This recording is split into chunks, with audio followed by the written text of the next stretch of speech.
Have you checked the children? Enjoy a little mad sometimes. Hi, I'm Chucky. Wanna play? Sometimes that is better. You're gonna need a bigger boat. Howdy, everybody. Welcome back to the Horror Show. I'm Robert Duell. And you got Jaime and Fuego here. We are still self-quarantining and remaining resolute and doing as much of our patron-requested stuff as possible. This is a shout-out to Raiders AK. Much love there, homie. Thanks very much for tossing this through. And this is one that I had seen bits and pieces of, and obviously the iconic DVD cover art many times of this like screaming zombie going rah kind of thing. But this is none other than the Canadian horror comedy Fido. And if I'm going to just jump right into overall impressions, Robert, I was so amused by this movie. It's more a comedy satire than a full-on horror film, but we cover this sort of stuff all the time here. And dude, I was immensely amused. What about you? Same here. And like actually, Ash was sitting here watching it with me and whatnot, and she liked the movie just as much as I did. Like, yeah, it wasn't like it was a standard run-of-the-mill zombie, but at the same time, it was fresh enough. Granted, it's X amount years old, but it still holds up very well for today. Totally. Yeah. No, go ahead. No, I liked it so much that I immediately jumped on Amazon and I was like, can I find a copy of this for like $3 or $4? Nice. And I ordered it right away because I will totally rewatch this again. Like I laughed out loud more than at least, aside from another patron film, Night of Something Strange, that I watched this past weekend. I can't remember the last time a horror film just had me cracking up at its absurdity. So. Yep. No, I definitely agree with you on that. And even just like the simple things of just like, we'll say just real quick for Billy Connolly playing Fido, like him playing that was just funny in itself. Now, so what else has he been in? Because the name strikes a spark in my head. What is it? He was the father in Boondock Saints. Okay. Yeah, for real quick reference and everything. Yeah. And Okay. then I think it was that was someone else. I was thinking Instinct, but no, that was I think Anthony Hopkins. I think. Yeah. Yeah, but no, Billy Connolly. You know, a lot of people know him, especially Boondock Saints. If you ever seen that, you definitely know him as the father. But yeah, no, like he was great in this movie. And just I guess we'll segue real quick into like acting. Yeah, we can do acting before story. I'm down Or for story. that. Okay. Well, real quick, I'll just say, just everybody was holding their own very well. Between Carrie Ann Moss, she's a dime. She's a dime. She's looking great. That is very like of the era terminology. I know. She's a dad. yeah, but no, like everyone did great. They're believable enough for like you were saying, this horror satire-esque movie. Yeah, I was especially impressed with Carrie Ann Moss. I mean, she's a babe in this. This is like shortly after she had finished up the Matrix trilogy, if I'm not mistaken. This was 2006 when this film came out. She's endearing. She's sweet. She has a son who also does a terrific job. I forget the name of the actor who plays the father. He's kind of schmucky at times, but he still does kind of have a little bit of a heart to him. And I've seen him in various things. He plays that douchey role very well, but kind of gets reeled in, properly. But yeah, man, Connolly's character, despite the fact that he's not uttering any dialogue, the amount that he's able to emote is really makes his performance. You see whether it's attraction or whether it's just like viciousness, whatever it is, and caring, just like forging a bond with this family like he does. That's where good acting is really pivotal. When you don't have anything to say, you just have to do it with expressions and mannerisms. Exactly. Yep. No, and he pulled that off very well. So then obviously I guess we'll want to jump back into the story real quick. We'll knock that out.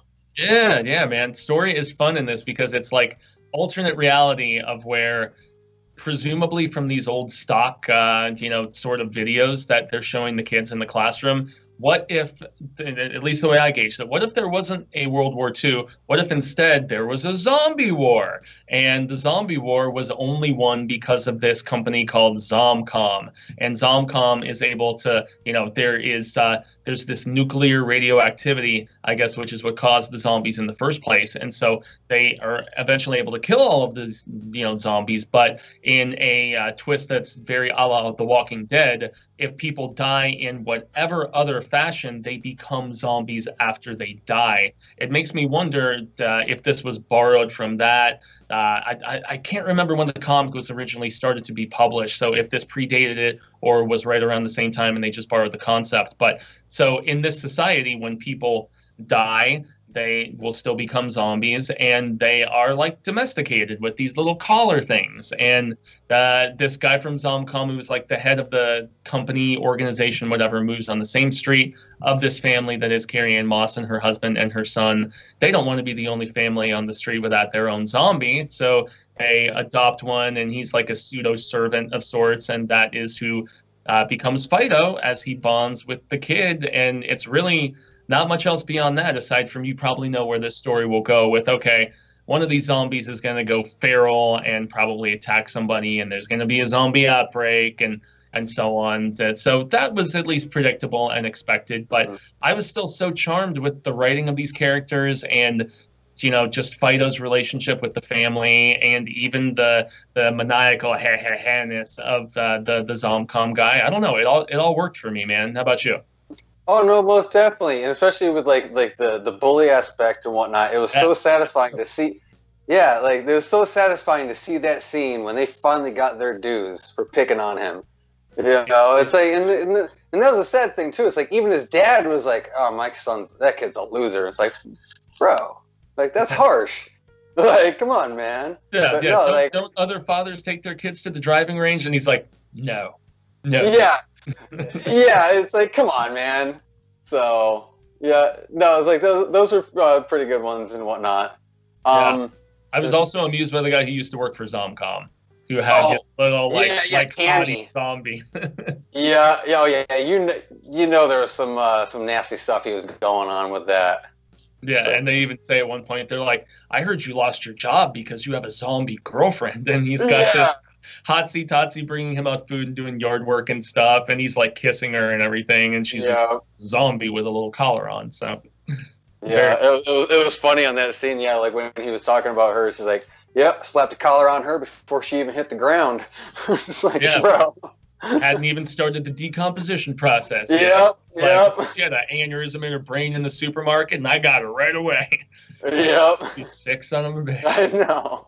How long were you watching that poor girl? Yeah.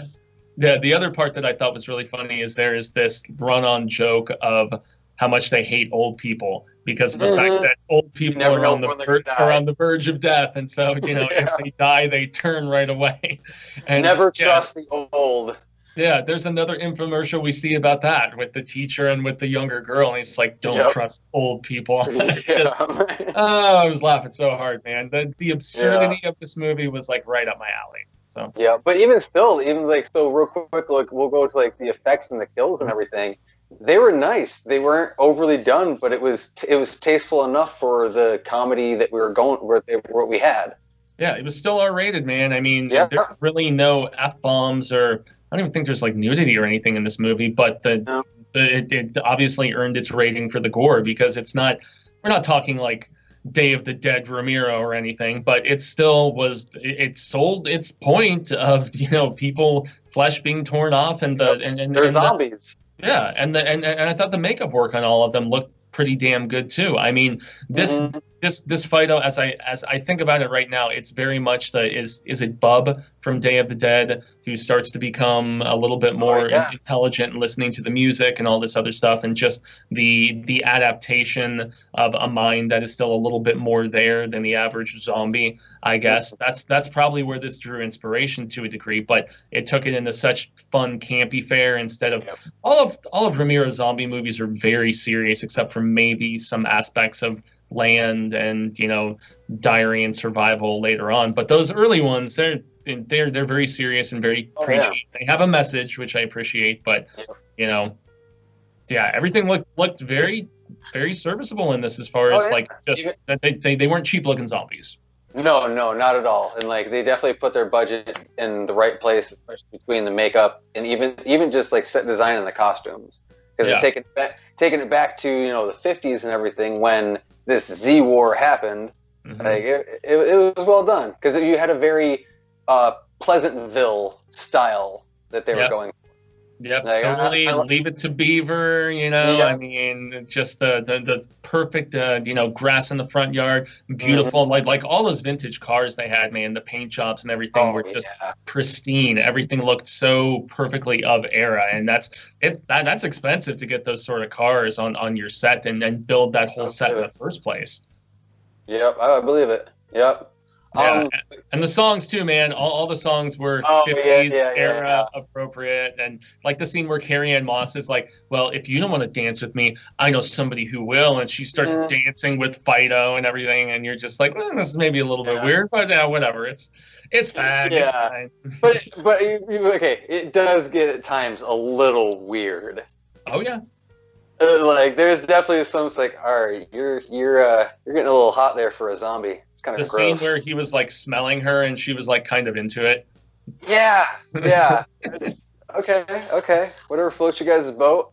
Guess so. I mean, she's not the only one with that sort of potential attraction, so to speak. But yeah, man, this was such a pleasant surprise for me, especially one that I've seen in the bargain bins at Walmart and Target and Best Buy and places like that, and just never sought it out. I was like, oh, that's just one of those many other zombie movies that were coming out in the mid 2000s, and it was so distinctive in its identity and very fun and funny and super enjoyable, man. This was a great surprise, and if I bought it to put on my shelf, I guess that says a lot. So. Oh no, most definitely. Like honestly, like I was even talking to Ash. It's like I wouldn't mind buying this, but it's like I watched it bits and pieces, years ago. Now finally was able to watch it through and through. And it's like, well, why the hell did it take me so long to watch this movie? Same, man, 100%. Yeah. So other than that, do we have anything really else we want to touch on this? No, man, I think we really hit all those proverbial bases. Fido, the Canadian horror comedy of hilariousness, was a delight. I have to say, it's goofy, it's funny, and yeah, I dug the hell out of it. Yeah, basically, if you guys haven't seen this movie, go watch it. It's a hoot. It's definitely a hoot. Hell yeah. So thanks once again to Raiders for giving us this recommendation, man. And once again, when we have so much horror to cover, especially when it comes to new things, the older stuff that fell through the cracks, it's really tough for us to narrow down on it. So we appreciate anybody who, especially with the patron request, brings this stuff to light. If you want to become a patron, we have all the information in the link below. If you want to request a film, a commentary, or the Boogie Box, which is where we send out some of the cool little swag and stuff that we get from various places, that's an option as well. But I guess that's going to be the end for this quarantine palaver with myself and Mr. Duell over here. I've been Jaime Fuego. I'm Robert Duell. And until next time, remember, Fright fans, stay scared.